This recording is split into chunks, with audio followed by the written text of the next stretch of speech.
I had to raise my hand during that question, too. Lost a lot of hours. Amazingly, still losing hours. But I guess that's a good sign. So, as Ted said, I'm Bill Roper, and strange title of CEO, Flagship Studios. It's a real honor to be here. I'm a big fan of the Academy of Interactive Arts and Sciences. I think it's a pretty cool organization.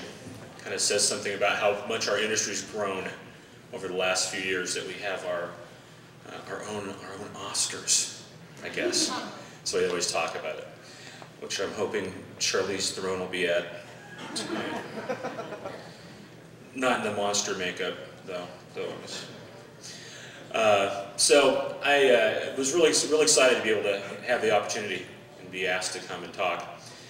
And something that we didn't do a lot of while I was at Blizzard, but fortunately, you know, we're still in the early stages at Flagship, so I was able to, you know, use this as a convenient excuse to come to Las Vegas, really more than anything.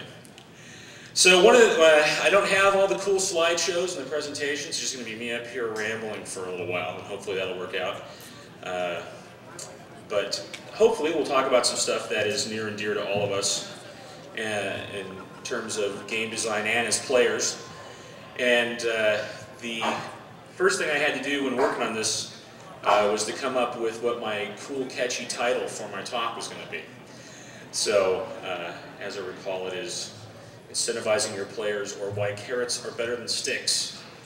I've always been a big fan of getting players to have the kind of interaction that you want with your game, with your community, by rewarding them when they do the good things. Obviously, I'll throw the disclaimer out that you know, I know that sometimes you have to penalize players, and we all know that, especially if you get into larger community games, massive multiplayer onlines. If someone is having completely destructive behavior in your game, you've got to do something about it. You just can't run a lawless society. However, I've always believed that the more that you can do to reward the correct behavior, the more you can drive people to doing what you want. I guess is maybe the Machiavellian way of putting it. Or to try to boil it down right at the beginning into some kind of catchy Jesse Jacksonian phrase: incentivize, not to penalize. So I wanted to start off kind of with a simple example, more for me than for you to wake up, because it is only noon and it is Las Vegas. But I think a good example of this idea that we can all see is kind of the paragon of the gambling world, which is not as sexy as the World Tournament of Poker. It's not as international as Baccarat, and it's not as thrilling as craps. But there's a reason that there are slot machines on the floor. And there's a very specific thing that slot machines do that I think helps illustrate, in a small way, some of the stuff I want to talk about today. Slot machines they have two big things going for them. One, they are amazingly easy to use, not difficult. It's low learning curve, big incentive. There's certainly a reason that I was blown away coming in at how many of the different IPs have now been slapped onto slot machines. The Beverly Hillbillies, I Dream of Jeannie, Monsters, you name it, it's on a slot machine. Probably more than anything, just people are like, oh yeah, I remember that show, God, I love that show. And they're going to walk over there and start pumping their nickels, dimes, quarters in. Now, the way that they reward their players is slot machines, it gives you the illusion of all upside. 99.8% payout. Well, that can't be bad. I'll lose 0.2%. Also, the fact that when you put your money in and you pull the arm and you get the tumblers going, if you don't hit, pretty much you get click, click, click, and that's it. But there's stuff going on, there's music playing, there's people from the TV shows talking, you're getting the I Dream of Jeannie theme going, whatever it is that machine does. But when you win, good God, it's amazing. You hear the ding, ding, ding, ding, ding, ding. The lights are going off, and people are freaking out, and there's dancing girls that come out. You know, boy, when you win, even though I just pretty much won my bet back, which was that quarter, because I got the one cherry and that was it, I'm still really excited. I'm like, oh, that was so cool. You know, and then if you actually win, like a bigger jackpot, the light goes off and the guy comes over with the cart with about 7,000 quarters on it. Congratulations, sir. You know, it's amazing. When you lose, you know, it doesn't really seem like that big of a deal. Plus, they're bringing the watered down drinks, you know, the whole time to keep you incentivized to play. But they make a lot of money on slot machines. And I guess the thing I was just thinking about this morning, I had to kind of rewrite some notes, was that, you know, that's all upside. You never hear anybody complain after they've been to Vegas going like, God, man, that sucked. I can't believe how much money I lost on the slots. No one says that. Everybody goes like, yeah, it was great. I always had the slots for a while. You know, that's always a pleasant experience. You rarely find people that have a negative associated with slot machines. And that's because they just make that all upside. All kinds of positive reinforcement for winning and only the bare minimum of acknowledgement that you've lost as best they can. Another quick one, just to go along, that follows to some extent that same idea. I have written in here, food in RPGs. What you see a lot of times, and I'll use an example. When I was first in the beta for EverQuest, I was playing. I'm out there. I get my guy. I find a rat to kill. I start swinging, and it's balanced so that he can't really hurt me, and I can't really hurt him. It's kind of weird. And I'm swinging just because I think we were both missing, or we're just like whoosh, whoosh, whoosh, whoosh, whoosh, whoosh. I said, I wonder what happens if I just leave it here all night. So I just left it on tack and I went home.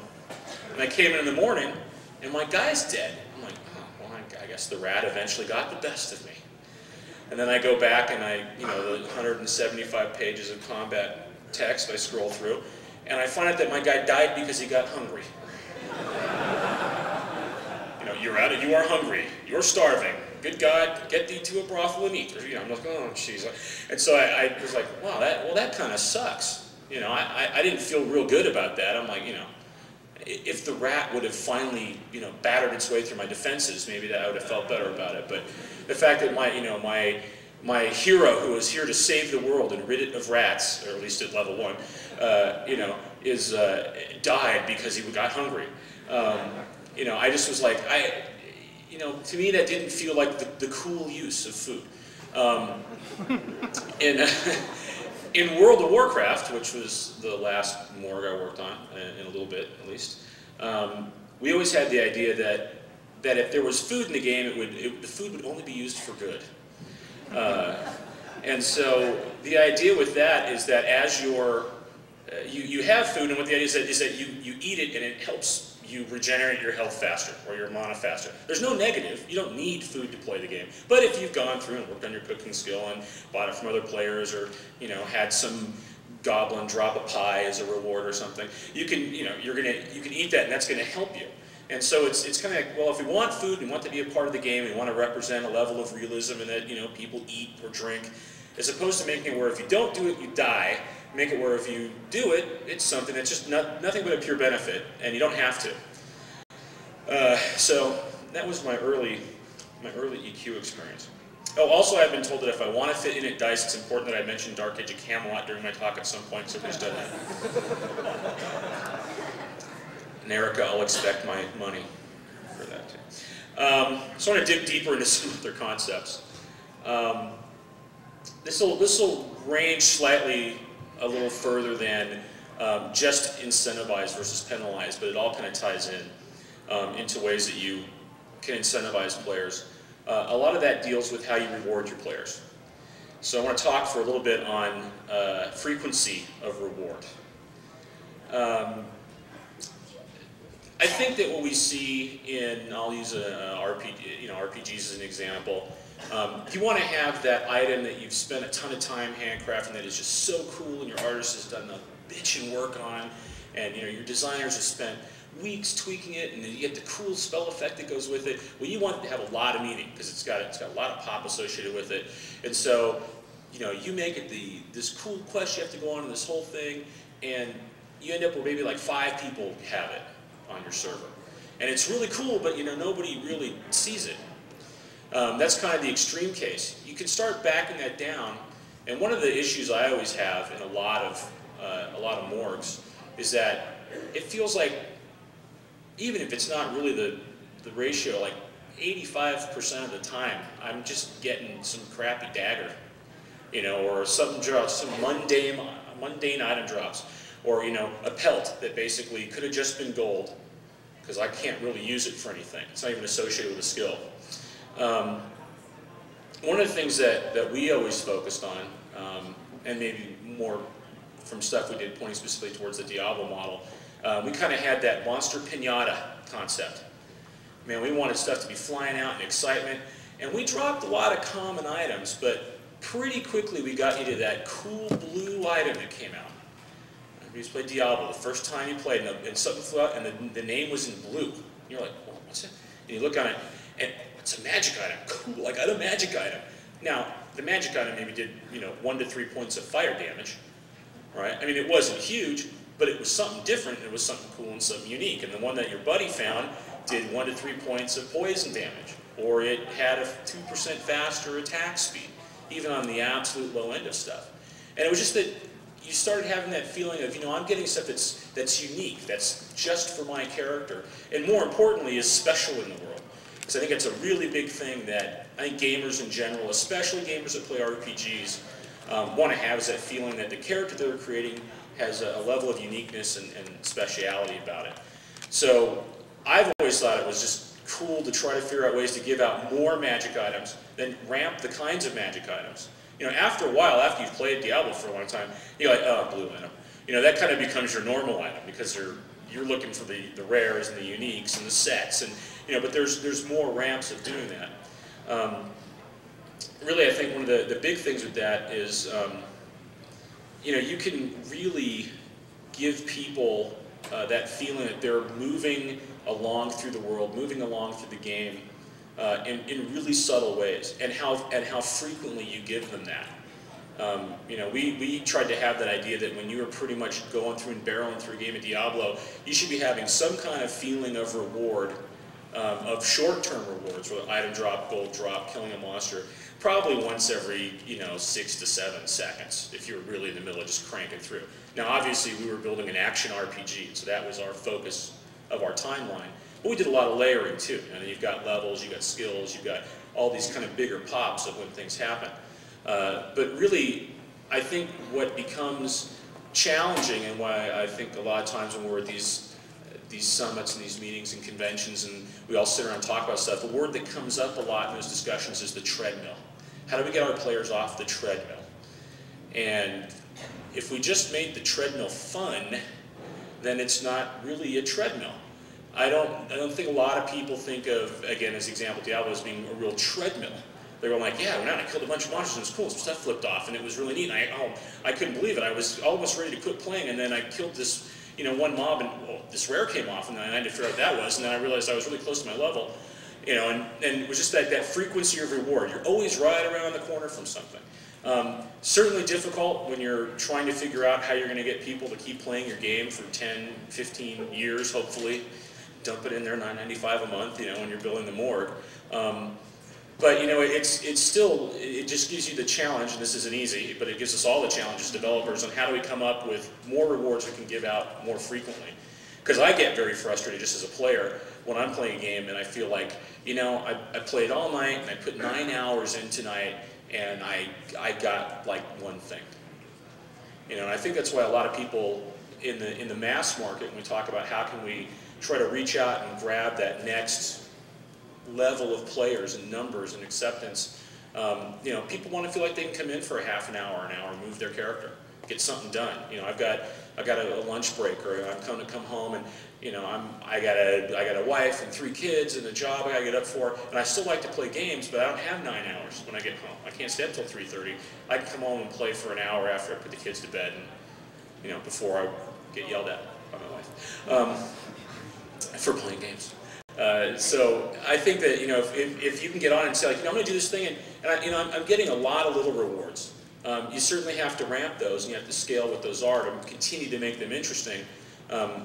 But frequency is a big part of keeping people interested and kind of incentivizing them to move down and keep playing. Also, the last little part of that is obviously adjusting the reward to meet the risk. You know, if it's something you can just go out and do over and over and over again, yeah, you want to give some good reward for that, but you can't be given all your best stuff there.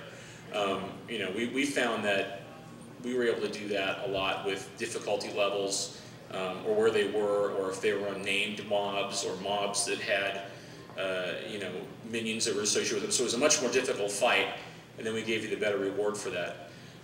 Though the Diablo model, definitely strange, since we just did a lot of pure random stuff.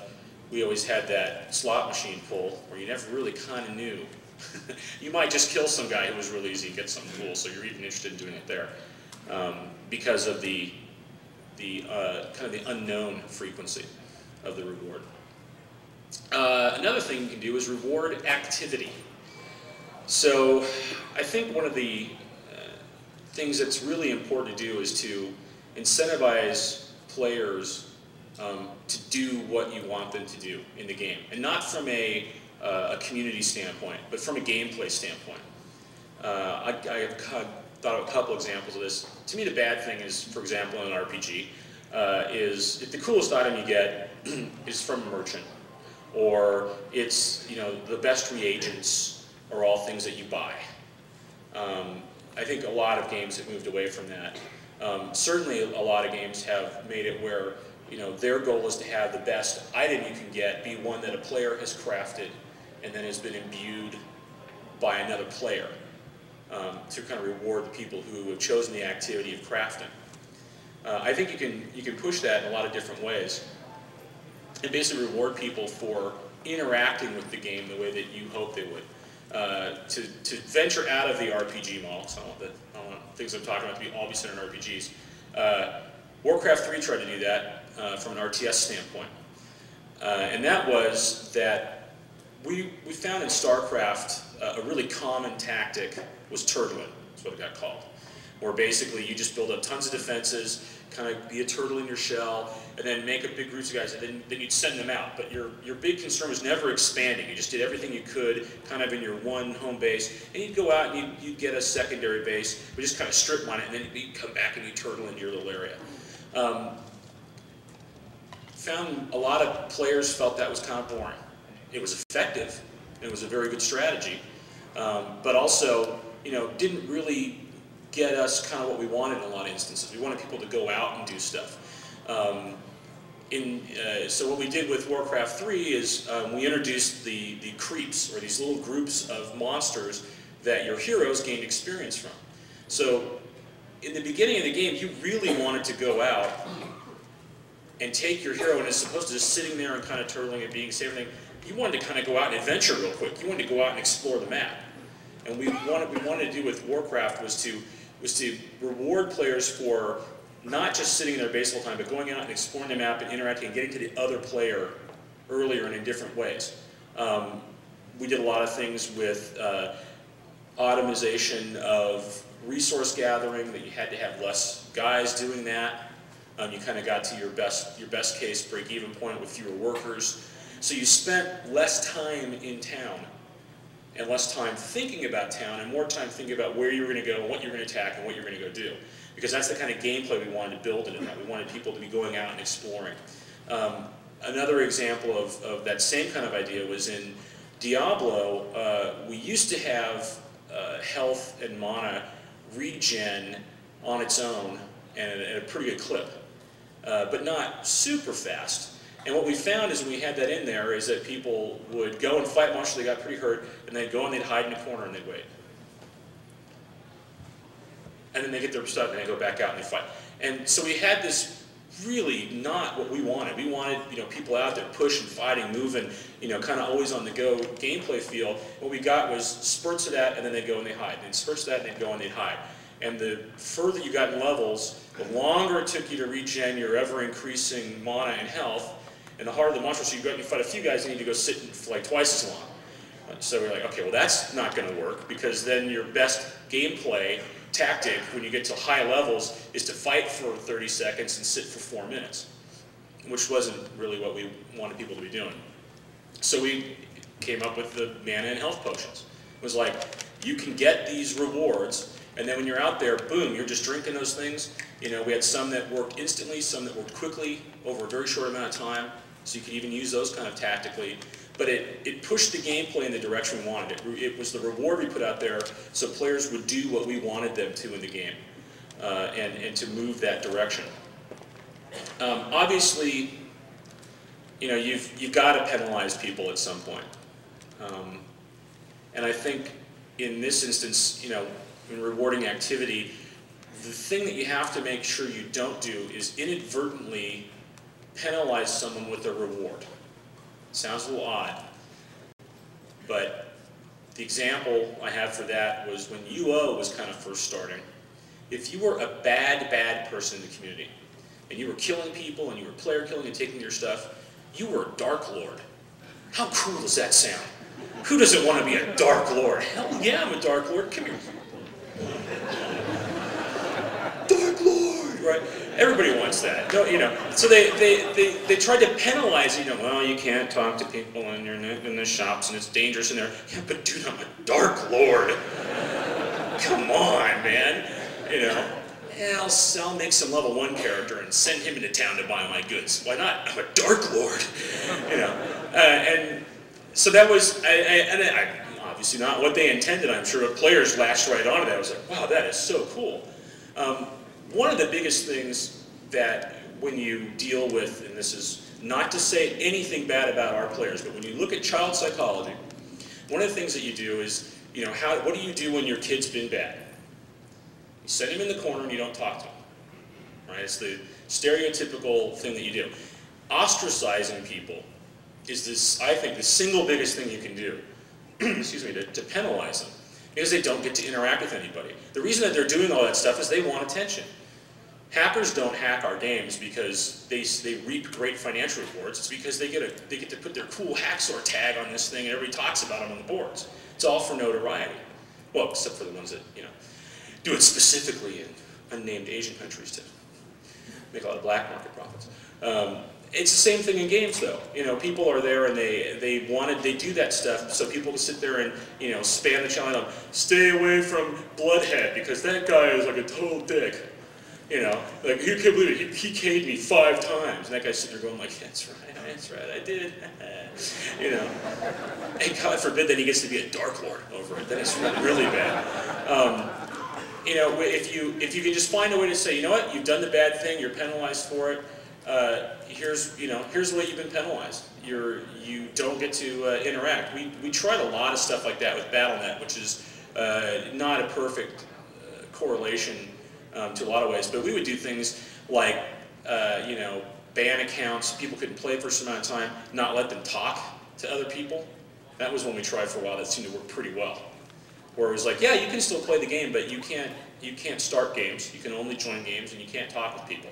That one was kind of weird, but we found that it was kind of effective in certain things. We had all these different levels of, depending on your atrocity, what we could do to try to negotiate with it. The big thing that you have to try to work on is just making sure that whatever it is that you choose not to do, they don't accidentally get a reward out of it. Another thing you do to reward people and kind of incentivize them to keep playing, and again pushing them to do things the way that you envision or things you want to see happen, is to reward people for trying something different. Basically, you want to break players out of their rut.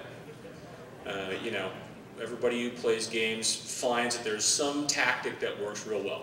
Whether it's your favorite weapon and camping spot in a first-person shooter, or, oh man, you get, you know, 2 Spirit Masters and a healer and a Rooney Mage, and then you go here and you camp red caps, and Jesus, man, the experience is so cool and it's great, and so now everybody just does that because that's the thing you do.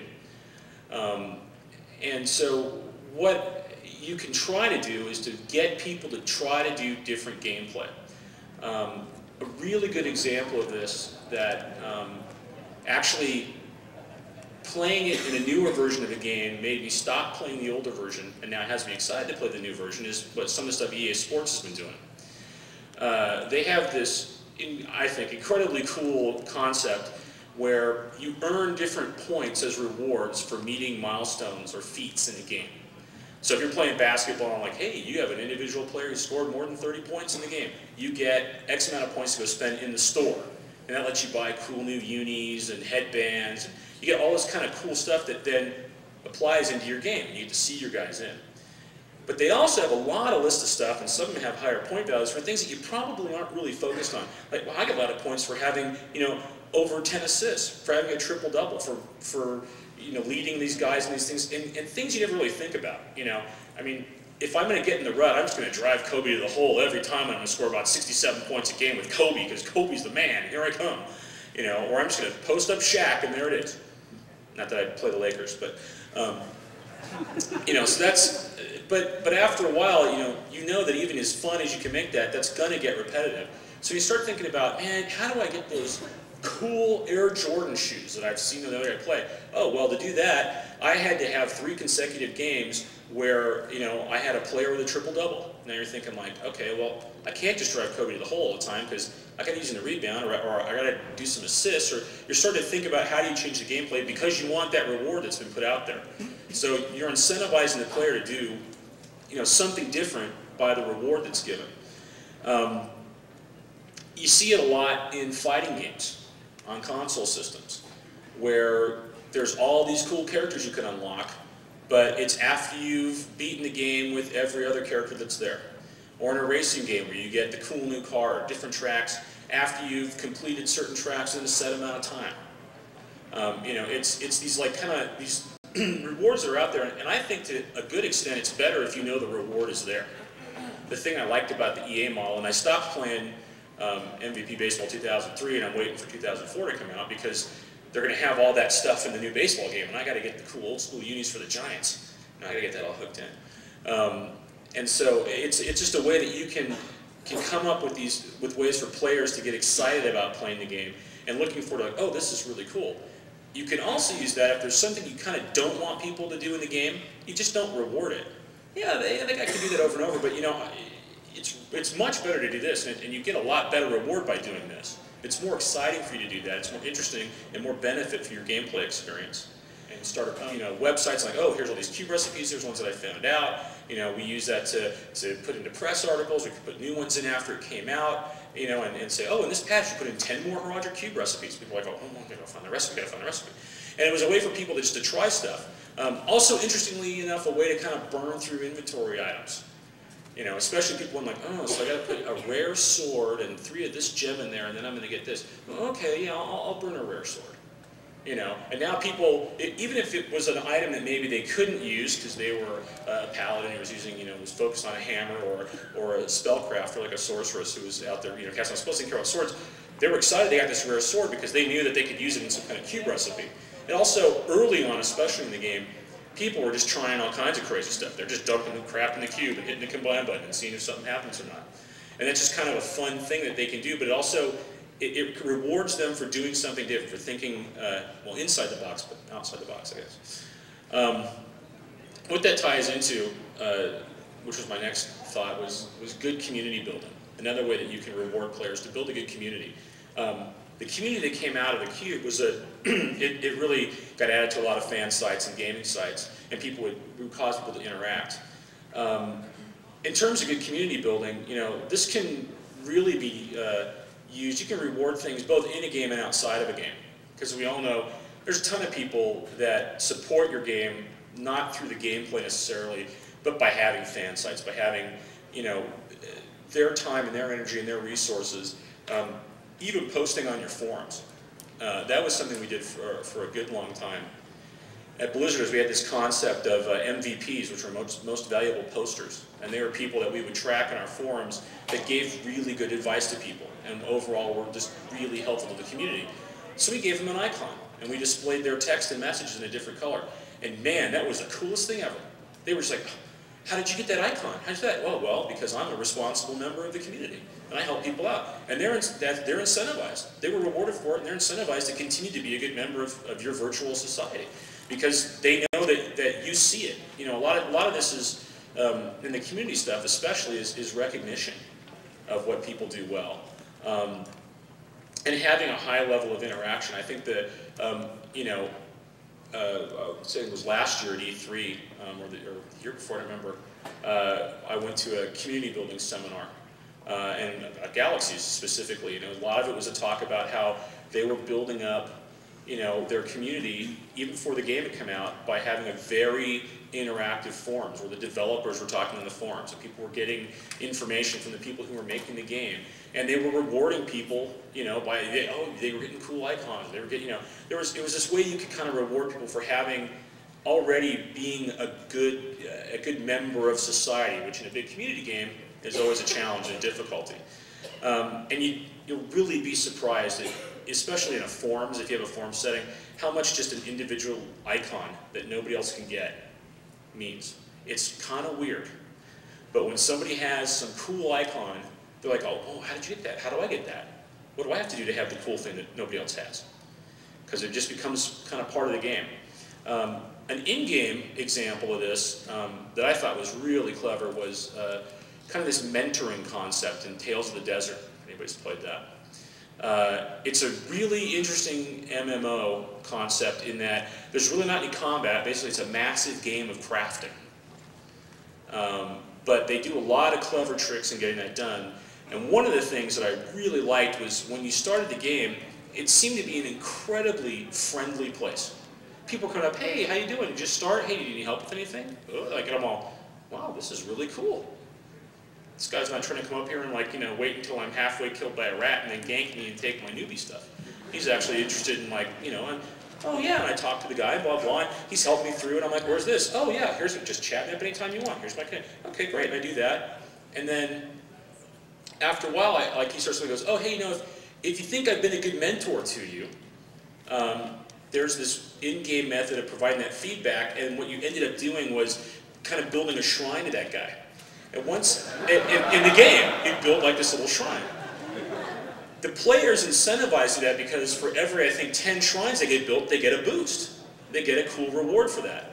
So within the game, they're driven to go out and be a really cool mentor to somebody and help them. And to me, the brilliant part of that the designers did is it wasn't just where they voted, where they said, oh yeah, this kind of thing. You had to have a certain amount of time played as the new character, and you had to answer questions about gameplay. So it wasn't just like okay, I put in my 3 hours, and okay, I said that was cool. You know, when I started, it was like, oh, I don't know how to do that. Well, I can't vote for that. Hey, how do I do this? And the guy had to tell me, oh yeah, I'm sorry, God. Yeah, you do this, and you build that, like, you know, okay, that's cool. Okay, now I can answer this question, and you can get your, you know, your shrine built to you.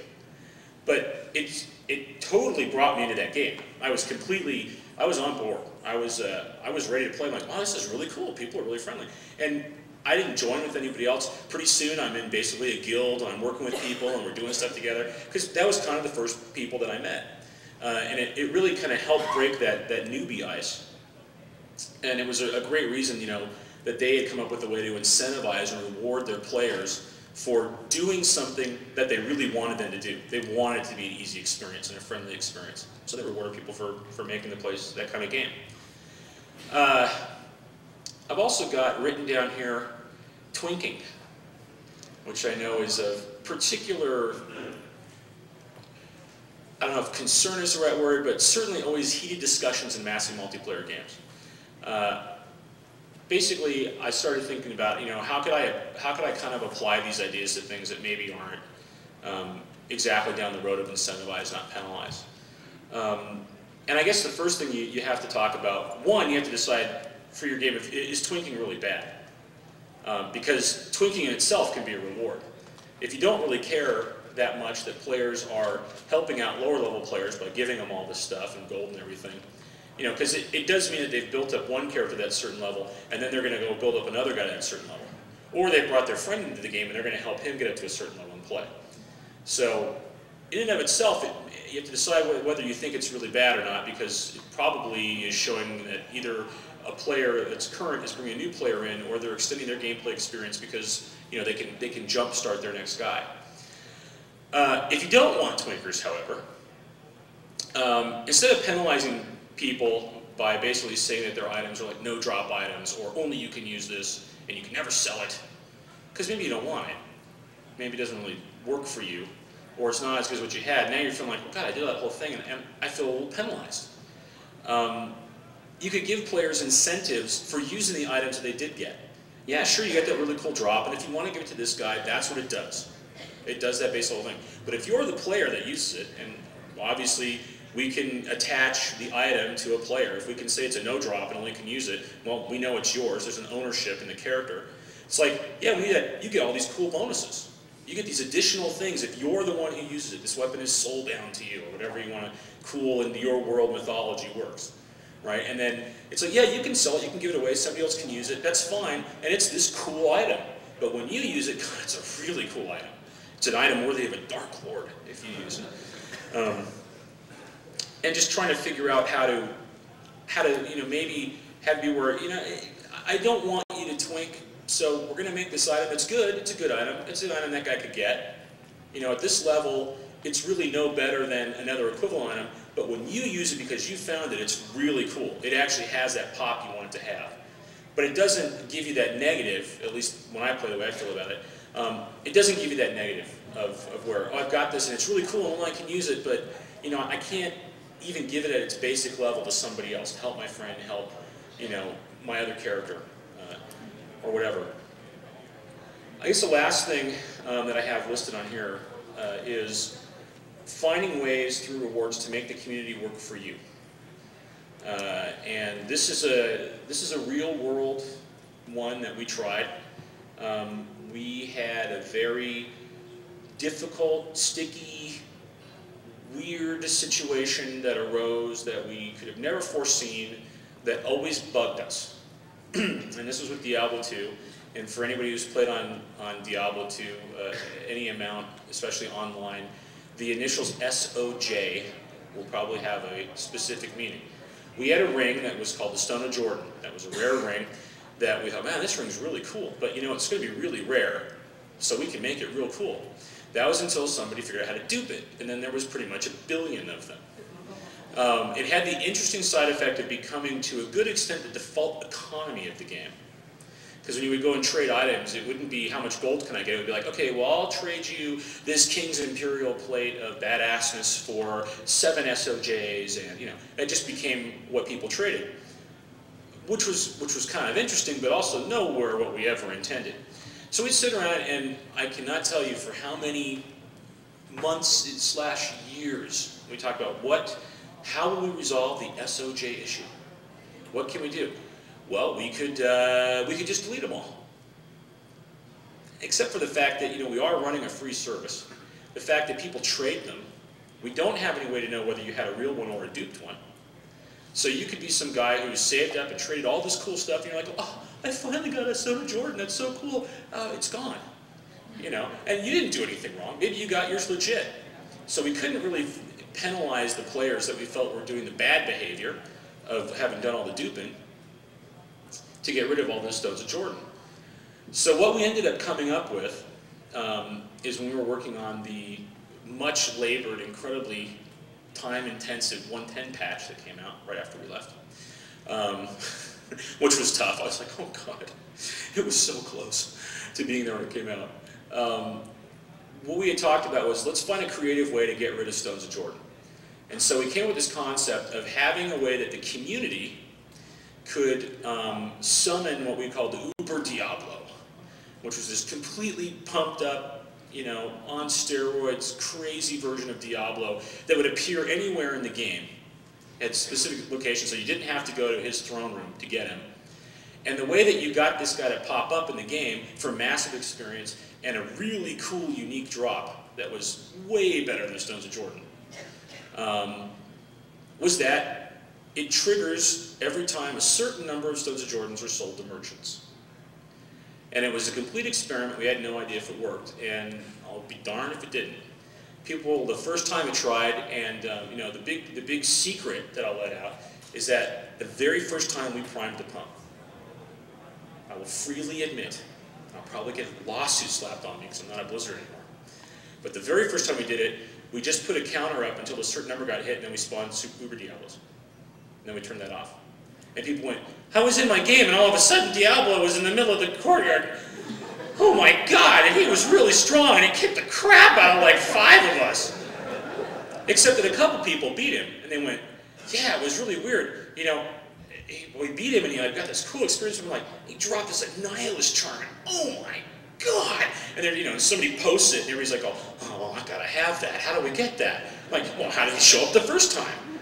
Well, I don't know. There was this weird message they kept displaying. You know, 17 stones of Jordan sold to merchants, 18 stones of Jordan sold to merchants. I don't know, the buzz starts on the boards. You know, if you sell the stones of Jordan to the merchants, it's going to spawn this Uber Diablo.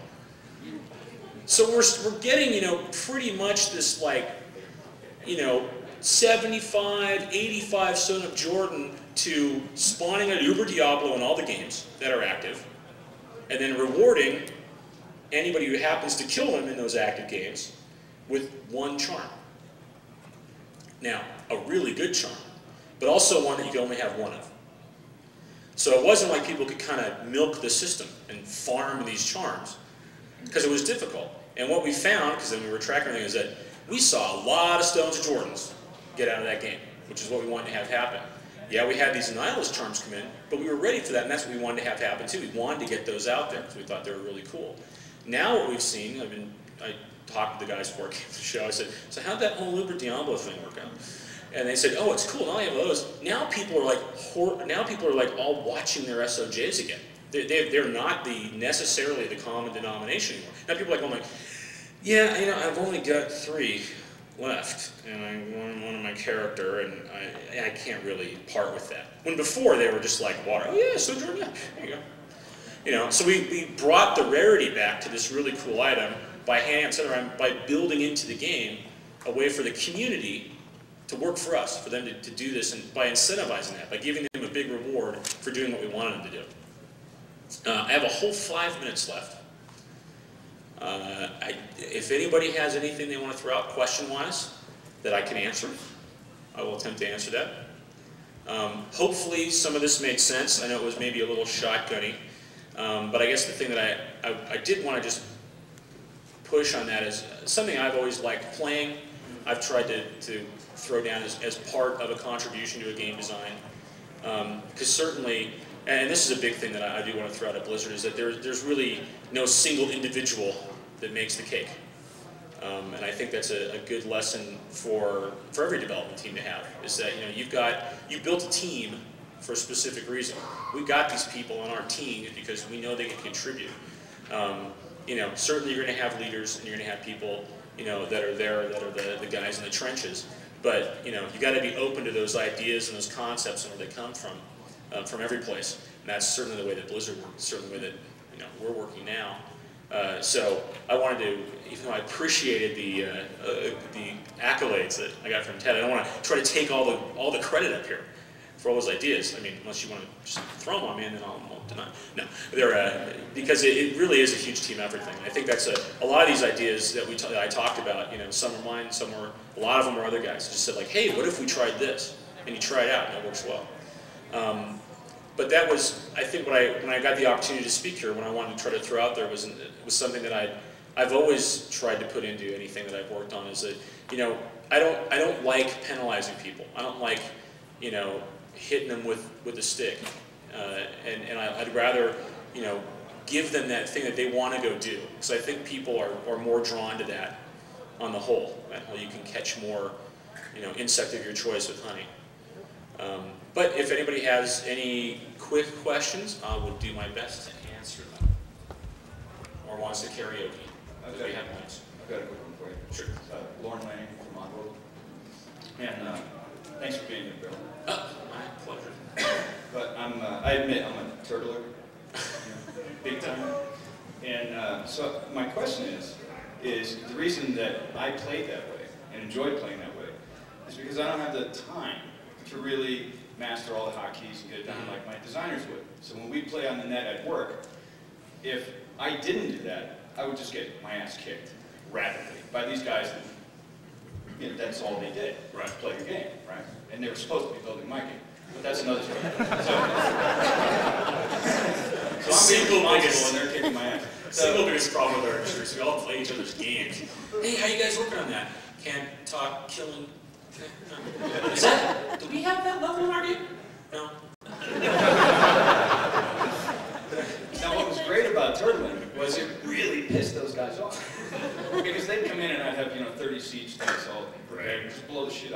sent my way, they were goners. And then they were like, you can't do that, because I can't use my mastery skills against you now.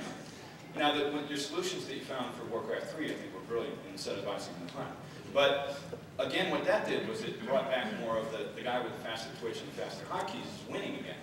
So my question is how, as we move towards the future, we're looking at always trying to expand the market, right? So we have more people that have less time to play.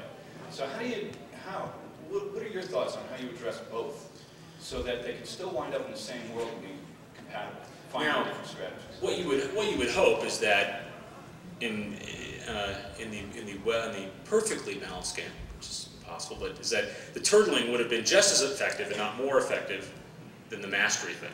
So for you, like, yeah, I can turtle this way I play. You can beat me, right, through your skills because that's what you've honed. So I can play my game, you can play yours. I think that the biggest thing to do really is in, as best you can, is in simplification. It's hard. Simplifying UI, making it simple, isn't easy. But, and I think that in some ways War 3 succeeded really well in that. In other ways, it got complicated. We tried to balance out the desire to drive you forward in gameplay with making less units, just giving you less to physically, mentally have to deal with. Making the heroes a lot more important. So you're like, okay, if I can just kind of master how three of these guys work, half my battle's done. I think that, especially with the expansion set, where it got difficult, was that it went much farther than StarCraft did in terms of the rock, paper, scissors concept. In StarCraft, it was there, and you knew what units through trial and error and just reading that, oh yeah, I want to build this unit because that one kind of beats this one. But if I didn't do that, there was another unit I could get that I just have to make a lot more of, and I could still kind of win the day with that. War 3, and especially through Frozen Throne, really made the rock, paper, scissors work, where you're like, yeah, if you have this and I build this, I'm going to win. But if I don't build this, it's like I kind of have to build this. And that's where I think the level of complexity came in. And again, not intentionally. It was a refining of the gameplay concept of applying that rock, paper, scissors idea.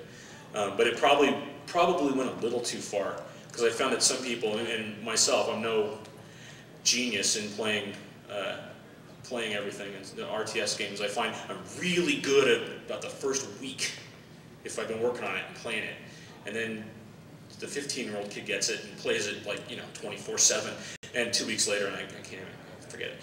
So, but I think that I think that the biggest thing is making it so there's a little forgiveness there. Diablo, as an example, is really good at self-balancing. Because we don't know what you're going to get, because we built the game as kind of this purely random model. So we would allow you to go back to areas. Not quite ready to go there yet, which is really the next place you go. Just go back. And you could kind of be the slow, sluggy, brute force guy, or you can like really get your hotkeys mastered and stuff. And you progress at different rates, but you're still going to progress. It's much more of a challenge in a competitive game. Obviously, Diablo less head-to-head, more cooperative gameplay. But things I think that could be done in that way is making it easier to play as best you can, as simple as it is, and trying to make it where the strategies are as close to being equally effective. And really, more than anything, if you can figure out ways to also build in like little safety nets for yourself. Yeah, you didn't get this, but you didn't play the optimal way, but you kind of brute forced your way through this part of it, so yeah, you can still win that way. Just kind of trying to juggle those three balls and figure out how to make it work. We're at the end of our time. We got the thumbs up. I actually finished close to it. So thanks a lot, everybody, for coming out.